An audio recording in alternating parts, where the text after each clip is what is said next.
It's great. It's great. It's absolutely great. This is the best thing in the world. Like, look, if the people aren't going to make the finals, the Mercury losing. Game 2 of the WNBA Finals. Oh man, that wasn't just a regular loss. It was a complete public meltdown. DeWanna Bonner, who we all knew for her veteran leadership and clutch plays, had one of the worst finals performances anyone has ever seen.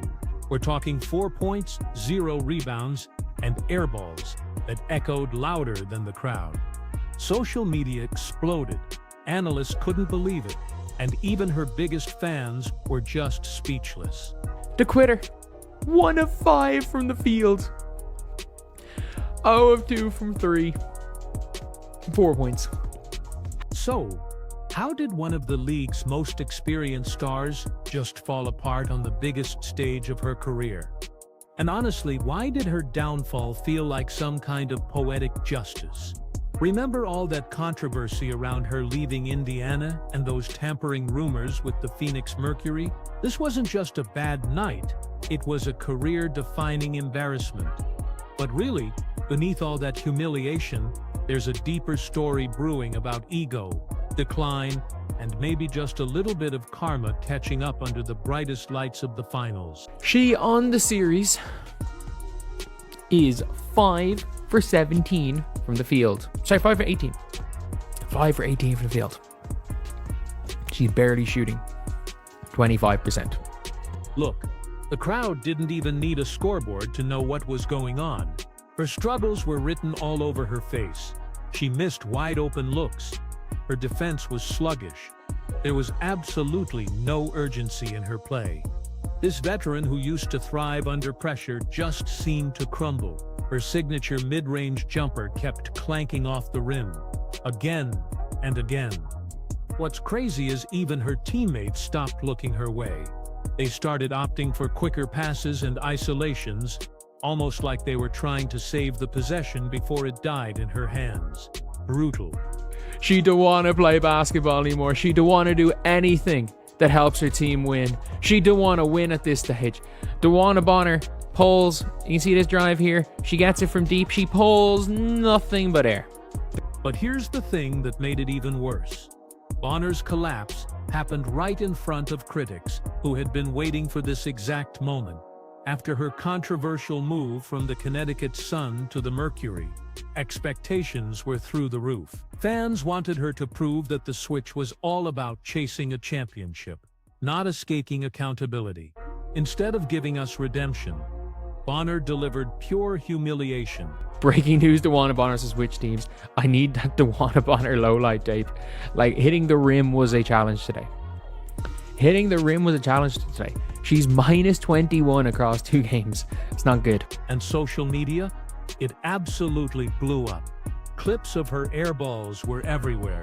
People were making memes comparing her to Steph Curry. But like, totally wrong. Fans openly questioned if she even wanted to be out there.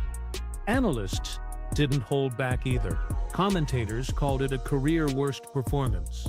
They pointed out her body language, shoulders slumped, eyes blank, zero communication on defense. In the playoffs, 1 of 5, 4 of 13, 4 of 7, 1 of 7, 2 of 9, 0 of 4, 2 of 8. Like, she had one good playoff game and she's been horrendous. She has been absolutely horrendous. So one analyst even joked that just hitting the rim was a challenge for her that night. It really summed up the feeling that Bonner's confidence had completely disappeared. In the finals, every single possession matters, and she looked like a player who had just mentally checked out. Meanwhile, the Mercury bench watched in disbelief. Rookie Kidlaxa, who had barely played all season, was now being mentioned by fans as someone who couldn't possibly do worse. Let me come out here and do nothing today is the reason why she doesn't want to get any rebounds. She doesn't want to do anything right now except airball shots. She doesn't want to post up. She doesn't want to rebound. She doesn't want to pass. She doesn't want to defend. Listen, it might sound harsh, but it wasn't inaccurate. The Mercury desperately needed fight, energy, and heart. And Bonner, who everyone expected to provide all three, gave them none.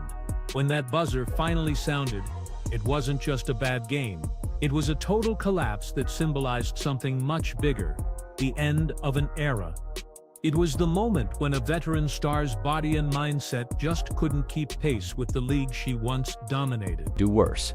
Like, it's actually at the stage now where Nate Tibbetts might have to just, unpopular opinion, I think Kit Laxa should be playing over.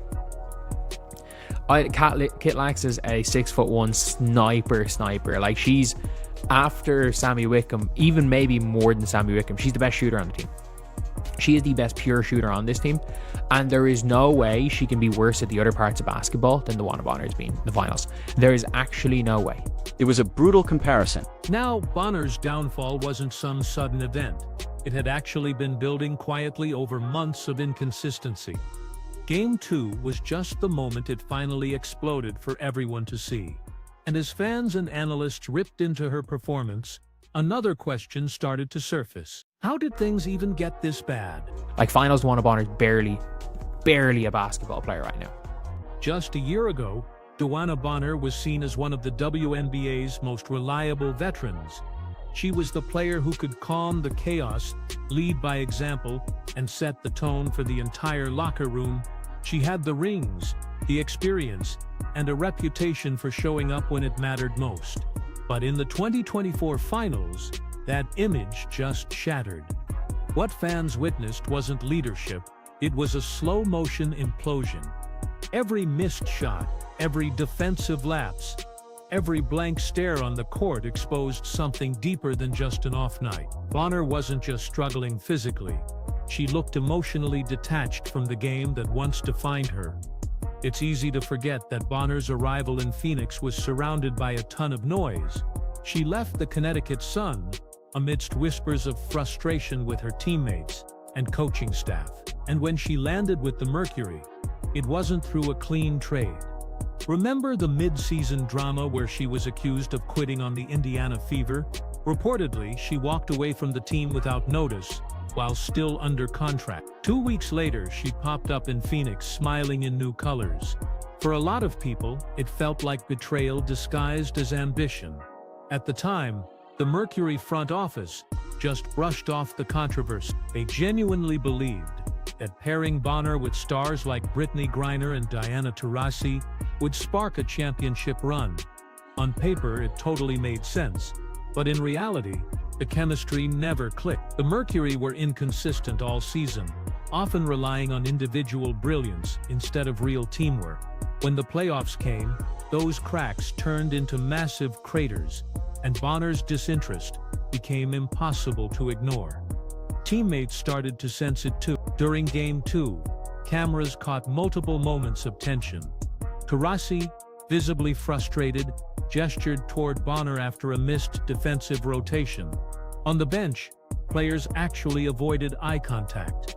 The energy was just off. What used to be a tight-knit squad now felt divided, and right at the center of that division was the very player they brought in to unify them. Commentators noticed it as well. They pointed out how Bonner stopped communicating during plays, how she walked up the court instead of hustling back on defense, and how her expression remained blank even after blown opportunities. For a finals matchup, that's just unthinkable. A veteran leader showing less fight than the rookies beside her. Fans started calling her the Ghost of Phoenix, a name that quickly gained traction online. Her decline wasn't just statistical, it was psychological. The player who once radiated fire now seemed totally burned out, and when leadership turns into a liability, it drags everyone down with it. Bonner's presence, which was once commanding, now felt like a weight holding the Mercury back. Game 2 wasn't just a reflection of bad form. It was the culmination of a whole season where ego, fatigue, and fading motivation all collided. The same leadership that once carried teams through chaos was now missing in action.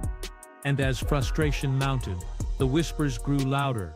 Is this the beginning of the end for DeWanna Bonner's career? Bad. This fast. I'd say what ended up happening was, yeah, things weren't working out. She probably wanted a trade, and, maybe the Mercury said, look, yeah, we don't want to trade for you, but we'll take you for free. Let's go and win a championship. The Mercury started off season really well, and obviously that coincided with DeWanna Bonner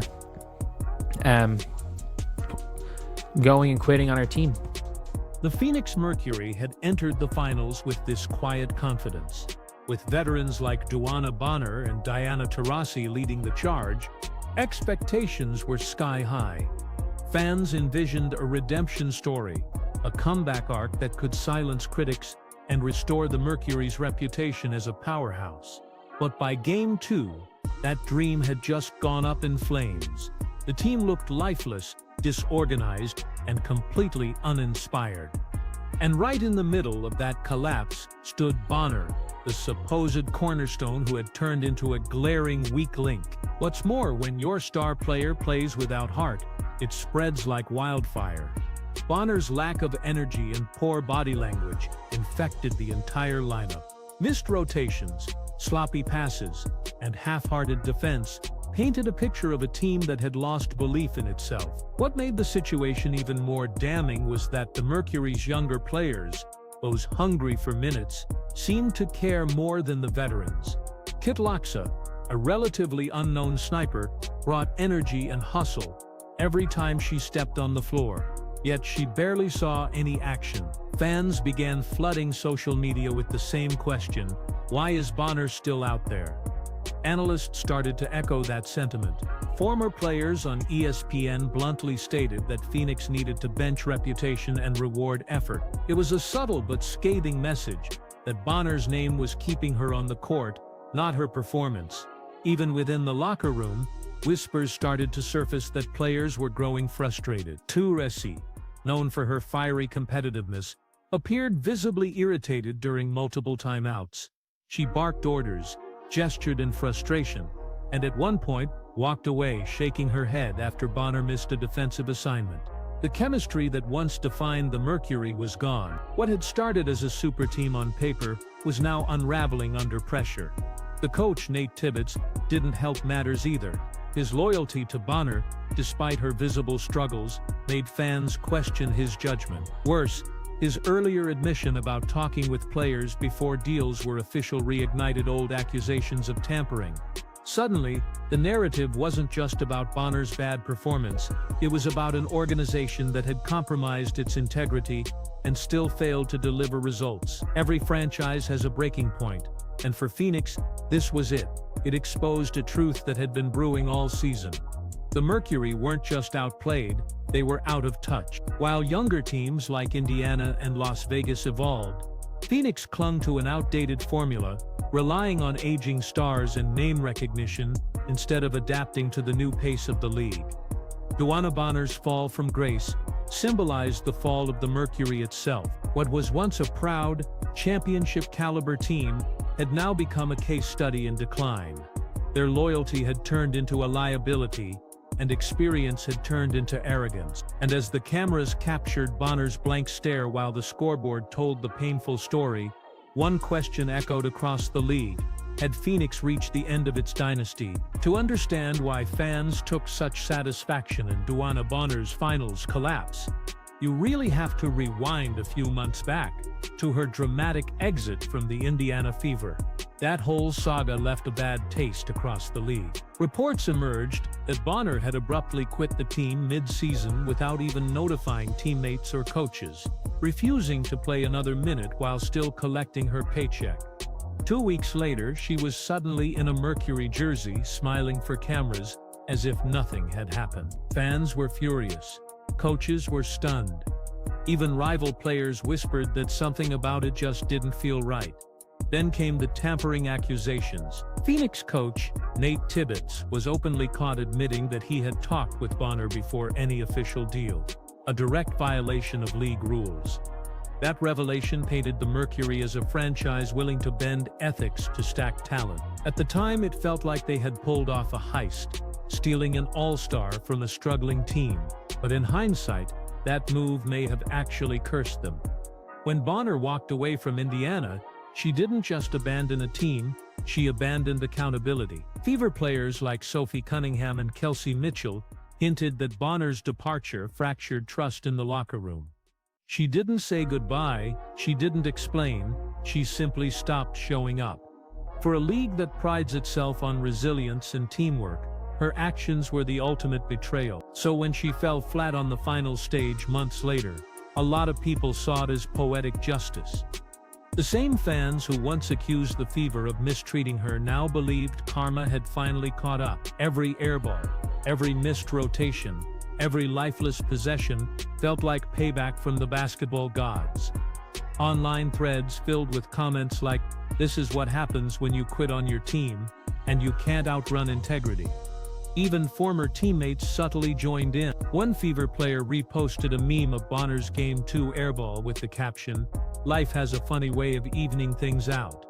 It was savage, but it perfectly captured the sentiment of the moment. The player who thought she could skip the grind and fast track to a title now found herself at the center of a humiliating downfall. Sports have a way of exposing character when the lights are brightest. And for Bonner, those finals lights revealed everything she tried to hide. The cracks in her focus, the complacency in her work ethic, and the arrogance of believing past glory could just carry her forward. Karma doesn't always strike immediately, but it never forgets. The same shortcuts that once gave Bonner leverage ended up taking her legacy away. She went from being a respected veteran to a cautionary tale, proof that when ego replaces effort, the game finds a way to humble you. And as the mercury unraveled behind her, it became clear that this wasn't just about one bad night. It was the long-awaited consequence of choices that finally came full circle. In the aftermath of Game 2, something even more telling happened. None of the Mercury veterans spoke out publicly to defend DeWanna Bonner. No social media posts, no locker room soundbites, no fiery speeches about team unity. For a squad once celebrated for its leadership and chemistry, that silence was absolutely deafening. It was as if everyone knew. There was nothing left to say. Bonner's collapse had become the elephant in the room, one that no amount of motivational talk could hide. Diana Taurasi, usually the first to take control of a narrative, looked completely frustrated during post-game interviews. When asked about the team's struggles, she dodged questions with vague responses like, "We've got to look at ourselves in the mirror." Not once did she mention Bonner's name. That omission spoke volumes. Teammates who once called Bonner the rock of the locker room were now distancing themselves, quietly acknowledging what fans had already realized: the veteran core was cracking. Meanwhile, the fans weren't silent at all. They were outraged, disappointed, and very vocal. Phoenix supporters who had invested years of loyalty in this franchise felt betrayed. "We didn't lose because of talent, we lost because of heart," one comment read, under the Mercury's official game recap. Others demanded changes, calling for Bonner to be benched or even released. The tone had shifted from disappointment to pure resentment. They weren't just angry at her performance, they were angry at what she represented. The optics didn't help either. During the fourth quarter, cameras caught Bonner sitting on the bench with her head down, scrolling through a towel as if trying to disappear. Her body language was unmistakable: defeated, detached, done. No cheering for teammates, no visible fire, just a player going through the motions. In an era where every gesture is analyzed online, those few seconds quickly became a meme. The image of Bonner's blank stare went viral, captioned with lines like, "She's already on vacation." Inside the organization, frustration was growing. Reports leaked that the coaching staff had discussed shaking up rotations, but hesitated to bench Bonner out of respect for her veteran status. That decision only made things worse. Younger players, hungry for a chance to contribute, watched from the sidelines as the same mistakes repeated on the court. For a team desperate to survive the finals, loyalty had turned into self-sabotage. The league also noted. Commentators on ESPN and CBS Sports called out Phoenix's lack of accountability. "You can't have leadership without confrontation," one analyst said bluntly. And right now, nobody in that locker room seems willing to hold Bonner accountable. The silence from the veterans wasn't strength, it was avoidance. It revealed a team too comfortable with mediocrity, too afraid to disrupt its hierarchy. And that silence allowed the narrative to grow louder outside the locker room. Fans weren't just questioning Bonner anymore, they were questioning the entire Mercury culture. That outcry set the stage for what came next. a storm of public criticism that would turn Bonner's slump into a full-blown crisis. By the morning after Game 2, DeWanna Bonner wasn't just trending in sports circles, she was trending everywhere. The headlines were brutal. Bonner vanishes in the finals, veteran turns liability, Mercury's missing star. Sports radio hosts roasted her performance. YouTubers dissected her body language. Analysts on ESPN replayed her airballs like a highlight reel of embarrassment. What was once a respected name in women's basketball had now become shorthand for failure on the biggest stage. It wasn't just about stats anymore. It was about attitude, accountability, and optics. The narrative that Bonner had quit on Indiana suddenly made perfect sense to people who hadn't believed it before. This is the same energy she had when she left the Fever. One podcast host remarked, "When things got tough, she disappeared." That idea that Bonner's professionalism had eroded spread like wildfire across social media. People started compiling clips showing her jogging on defense, ignoring teammates, and showing zero effort during timeouts. The receipts were everywhere. Even local Phoenix media stopped protecting her. Beat reporters who had once called her a veteran presence started writing about a locker room divided by ego. Anonymous team sources told writers that Bonner had grown distant from younger players and was openly frustrated. "She's not the same leader she used to be," one source said. "It's like she's mentally checked out." Those comments were absolutely damning, and they painted a picture of a star disconnected from her team and from the game itself. Meanwhile, fans from around the league piled on. Connecticut Sun supporters, her former fan base, filled comment sections with "told you so" messages. Indiana Fever fans mocked the Mercury for inheriting their problem. And rival teams used her collapse as motivation. "Gotta fake hunger," Aja Wilson said in a post-game interview when asked about Bonner's effort, a comment that many interpreted as a subtle jab. The public reaction exposed a larger truth about sports culture today. Perception moves faster than fact. Once the narrative of quitter turned ghost took hold, there was no recovering. Bonner's silence didn't help either. She refused interviews after Game 2 and skipped post-game availability entirely, leaving reporters to speculate. That silence was widely interpreted as guilt. Behind the scenes, Mercury management faced pressure from every angle. Sponsors were nervous. Ticket sales dipped. The finals, which were supposed to elevate the franchise's brand, had turned into a full-blown PR disaster. The WNBA itself couldn't ignore the optics. One of its marquee veterans was being roasted in real time, and it reflected poorly on the league's credibility. What began as one bad performance had now spiraled into something far bigger, a total collapse of reputation. Bonner's image as a leader, teammate, and competitor had been shredded in public view. And as the backlash reached its peak, one question lingered over everything. Was this the final chapter of DeWanna Bonner's storied career, or just the prelude to her permanent fall from grace? By the time Game 3 approached, the damage was already done. DeWanna Bonner's reputation, once built on years of excellence, had taken a hit that no stat line could ever repair. The Mercury fan base was divided. Some pleaded for patience, clinging to nostalgia, while others demanded accountability. "It's time to rebuild," one fan wrote under the team's post, echoing what the entire league was beginning to whisper. The age of the Mercury veterans was ending, and Bonner's downfall had become the symbol of that shift.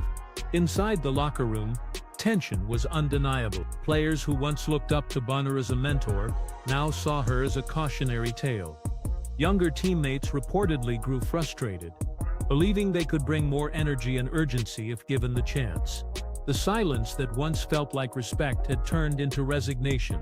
Even the coaching staff seemed trapped, unable to bench a legend without creating massive headlines, but equally unable to defend her performance any longer. The franchise was stuck between honoring the past and facing the brutal truth about the present. Sports history has seen this story before. Legends who stayed too long, organizations too sentimental to move on, and fans too heartbroken to admit what they see. Bonner's finals collapse was the painful but inevitable moment when reality finally caught up. Her stats told one story, but her demeanor told another. The fight was gone. Her movements lacked urgency, her focus seemed elsewhere, and her leadership evaporated when her team needed it most. The same player who once embodied grit and poise had become the face of complacency. Commentators began calling for a reset. The Mercury need to make hard decisions. One analyst said, "You can't build a future on players who are already living in the past." That sentiment resonated. The WNBA had evolved. It was faster, younger, hungrier. Players from teams like Las Vegas and Indiana were proof that the league's new stars were ready to carry the torch. Bonner, meanwhile, looked like someone still trying to fit into a game that had simply outgrown her. But even amid the criticism, there was an underlying sadness. Bonner wasn't a villain. She was a reminder that time spares no one, and that even the greatest athletes eventually face the same truth. You can't outrun decline. The humiliation she suffered in Game 2 wasn't just about basketball. It was about legacy, pride, and the cruel honesty of competition. As the finals continued without redemption in sight, one reality became clear. This wasn't just the end of a bad series. It was the closing act of an era. DeWanna Bonner's story, once defined by triumph and resilience, now stood as a warning about what happens when ambition fades and accountability disappears. Phoenix fans turned their eyes to the future. One message echoed across the league: it's time to rebuild, not remember. Because in the game of basketball, legacy means nothing if you can't still fight for it. DeWanna Bonner's finals collapse will go down as one of the most shocking moments in WNBA history. Not just because of the numbers, but because of what it truly revealed. It wasn't just a bad performance, it was the unraveling of a legacy. The player once known for her heart, toughness, and championship pedigree had become the face of disengagement and decline. For fans, it was painful to watch. For critics, it was validation. And for the league, it was a hard lesson about how fast the game moves when you stop evolving. The Mercury's downfall wasn't built overnight. It was the result of loyalty that turned into denial. Bonner's humiliation on the biggest stage became a symbol of an era that refused to adapt. As the spotlight fades, one truth remains. In the WNBA, respect isn't inherited. It's earned every single night you step on the court.